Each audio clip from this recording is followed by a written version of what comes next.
Hi అండి, అందరికీ నమస్కారం. నేను మీ వేణుగోపాల్ రెడ్డి ఫ్రమ్ జోష్ ఇన్నోవేషన్స్ ప్రైవేట్ లిమిటెడ్, జోష్ ఇన్స్టిట్యూట్ ఆఫ్ ఫారెన్ లాంగ్వేజెస్. సంయుక్తంగా ఇంటర్మీడియట్ విద్యార్థుల కోసమైనటువంటి అనేక వీడియోస్ మనం చేస్తున్నాం. ఇందులో బెస్ట్ ఇంజనీరింగ్ బ్రాంచ్ ఏంటి 2024లో అని చాలామంది విద్యార్థులు నన్ను అడుగుతూ ఉన్నారు. సో నా ప్రయారిటీస్ నేను చెప్తున్నానండి. నాకు తెలిసి భారతదేశంలో బెస్ట్ ఇంజనీరింగ్ బ్రాంచ్ అని నాకు కనిపించినటువంటి ఒక బ్రాంచ్ వచ్చేసి ఈ మొబిలిటీ. ఇదేం సార్, అందరూ CSC AML, CSC data science మీరు కోరుకున్నట్టుగా చెప్పలేనండి. మార్కెట్లో ఏది అవసరం ఉందో అది నేను చెప్పగలను. నేను భారతదేశం మొత్తం తిరిగితే నాకు బెస్ట్ బ్రాంచ్ అని అనిపించినటువంటిది ఈ మొబిలిటీ అనేటువంటి బ్రాంచ్. ఇది అట్రియా యూనివర్సిటీలో ఉంది. ATRIA అట్రియా యూనివర్సిటీలో ఈ బ్రాంచ్ ఉంది. కొన్ని దిక్కల ఇప్పుడు అమృతాలో కూడా ఈవీ వెహికల్స్ అనే పేరుతో ఉంది, SRMలో కూడా ఈవీ వెహికల్స్ అనే పేరుతో ఉంది, ఇంకా కొన్ని దిక్కలు ఉంది. కానీ బట్ వీళ్ళ యొక్క సిలబస్ అనేది ఎక్స్ట్రీమ్లీ గుడ్ ఉంది. ఈ కోర్సులో ఏమేమి కంటెంట్స్ ఉన్నాయని నేను మీకు చెప్తాను. ఎలక్ట్రిక్ వెహికల్స్ బ్యాటరీస్, వాటి యొక్క రీఛార్జ్ స్టేషన్స్, దాని ఇన్ఫ్రాస్ట్రక్చర్ ఎలా డెవలప్ చేయాలి, దాని యొక్క ఈకో సిస్టమ్ని ఎలా మనం తీసుకొచ్చుకోవాలనేది ఈ బ్రాంచ్లో మీకు నేర్పిస్తాను 4 ఏళ్ళ పాటు. ఇది బెస్ట్ బ్రాంచ్, బెస్ట్ రిటర్న్స్ మీకు దొరుకుతాయి. దీని రిలవెంట్గా అంటే ఎలక్ట్రిక్ వెహికల్స్ రిలేటెడ్గా ఎక్కడైతే ఇంట్రెస్ట్ ఉన్నాయో, ఐఐటీస్లో ఎన్ఐటీస్లో ఇంకా వచ్చినట్లేదు, ప్రైవేట్ సెక్టర్లో కూడా first of it's kind and బాగా నాకు నచ్చినటువంటి బ్రాంచ్. దీనికి నెంబర్ 1 పొజిషన్ ఇస్తానండి.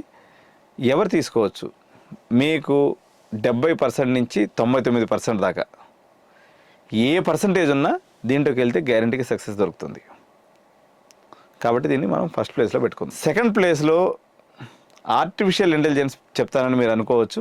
నా దృష్టిలో అది కాదండి. సెకండ్ ప్లేస్లో ఉండి బాగా క్రేజీగా గ్యారంటీగా ఉద్యోగాలు వస్తాయని నేను నమ్మేటువంటి మరొక బ్రాంచ్ వచ్చేసి CSC IoT, blockchain technology, cyber security. ఈ కాంబినేషన్ చాలా బాగుంది. ఈ కాంబినేషన్స్లో ఏ కోర్స్ ఉన్నా కానీ దీన్ని మనం సెకండ్ బ్రాంచ్గా పెట్టుకోవచ్చు. థర్డ్ బ్రాంచ్ అనేటువంటి మీ ఎక్స్పెక్టెడ్ బ్రాంచ్, మీరు అందరూ అవాయిడ్ చేసినటువంటి బ్రాంచ్ ఏంటంటే సిఎస్సి AML. దీన్ని ఎవరు తీసుకోవచ్చు అంటే ఎవరికైతే 90% అబవ్ ఉందో, ఎవరైతే బాగా పెర్ఫామ్ చేయగలరో. ఎందుకంటే ఏ యొక్క ఉద్దేశమే జాబ్స్ అన్నిటినీ కోసేయటం. మీ దగ్గర సరైనటువంటి స్టఫ్ లేకుండా మీరు మళ్ళీ ఏలోకి పోయి ఏం చేస్తారు? సో మంచి పెర్ఫామ్ చేయగలము, మేము అకాడమికల్గా స్ట్రాంగ్గా ఉన్నాము, మేము బాగా పెర్ఫామ్ చేయగలము. సిఎస్సి AML కూడా ఒక బ్రాంచ్గా, థర్డ్ బ్రాంచ్ కింద మనం చెప్పుకోవచ్చు. మీకు పెట్రోలియం ఇంజనీరింగ్ అనేటువంటి ఒక బ్రాంచ్ ఉందండి. ఇది కూడా శాండ్విచ్ బ్రాంచ్, బట్ బాగానే జాబ్స్ అయితే బాగానే కనిపిస్తున్నాయి. UPES ఇంజనీరింగ్ కాలేజ్ డెహ్రాడూన్లో ఇది ఒక ఫేమస్ కాలేజ్ ఉందండి. పెట్రోలియం ఇంజనీరింగ్ వాళ్ళ దగ్గర స్పెషల్గా ఉంది. అక్కడ మనం తీసుకోవచ్చు ప్రైవేట్ సెక్టార్లో తీసుకున్నప్పుడు. ఇంకా అనేక గవర్నమెంట్ కాలేజ్లో కూడా ఉంది. ఇకపోతే 5th పొజిషన్లో మనము సిఎస్సి డేటా సైన్స్ని తీసుకోవచ్చు. డేటా సైన్స్ కూడా ఉపాధి అవకాశాలు బాగానే ఉంటాయి. సిఎస్సి డేటా సైన్స్ని కూడా మనం తీసుకోవచ్చు. కానీ డేటా సైన్స్ కన్నా ముందు ఇంకొక బ్రాంచ్ని పెడితే బాగుండని అనిపిస్తుంది నాకు. అదేంటంటే కొన్ని ప్రత్యేకమైనటువంటి కాలేజెస్లో ఉంది. IBM ప్రోగ్రామ్స్లో కండక్ట్ ఎవరైతే చేసినా వాళ్ళ దగ్గర ఉంది. CSC DevOps and cloud computing అనే బ్రాంచ్ కూడా ఇప్పుడు కొత్తగా రావడం జరిగింది. ఆ బ్రాంచ్ కూడా ఉపాధి అవకాశాలు బాగానే ఉంటాయి. తర్వాత మనం సిఎస్సి డేటా సైన్స్ చెప్పుకోవచ్చు. దాని తర్వాత మనకు తీసుకున్నప్పుడు ఎలక్ట్రికల్ ఈసీఈ కూడా బాగుందండి. ఈసీఈలో మీరు ఈసీఈ చదివి కంప్యూటర్ సైన్స్కి పోకూడదని డెసిషన్ తీసుకొని ఓన్లీ ఈసీ మీద స్టిక్ అయినప్పుడు VLSI design and embedded systems అని దీంట్లో ఉంటాయి. ఈ రెండు కూడా మంచి ఫీల్డ్. ఇందాక నేను వేరే వీడియోలో కూడా చెప్పడం జరిగింది. ఈసీఈలో మీరు డైరెక్ట్గా VLSI డిజైన్ తీసుకొని కూడా చదువుకోవచ్చు, లేకపోతే embedded systems and VLSI combination మీద కూడా ఈసీ అనేది మీకు బాగానే వస్తుంది. దీంట్లో గవర్నమెంట్ జాబ్స్ కూడా స్కోప్ ఉంటుంది కాబట్టి ఈసీ కూడా తీసుకోవచ్చు. సో దీన్ని నెక్స్ట్ పొజిషన్లో మనం పెట్టుకుందాం. అదేవిధంగా మనకి కోర్ బ్రాంచెస్కి వచ్చేసరికి ఫస్ట్ ప్లేస్లో మనకి ట్రిప్లీని పెడదామండి. సో ట్రిప్లీకి అవకాశాలు ఎక్కువ ఉన్నాయండి. They can go into embedded సిస్టమ్స్లోకి వెళ్ళొచ్చు.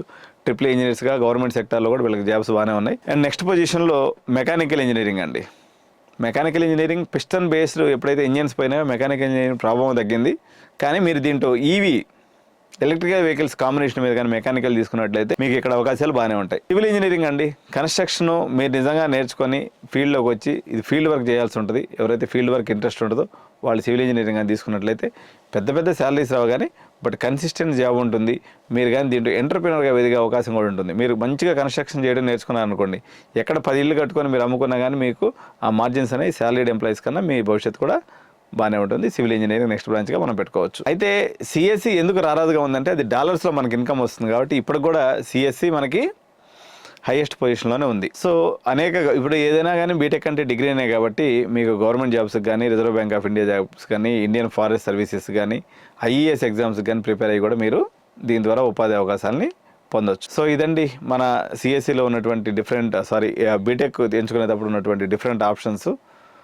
సో సిఎస్సిలో మాత్రమే ఏ బ్రాంచెస్ ప్రియారిటీ తీసుకోవాలనేది మనం నెక్స్ట్ వీడియోలో చూద్దాం. Please do like, comment and subscribe to this video. Thank you.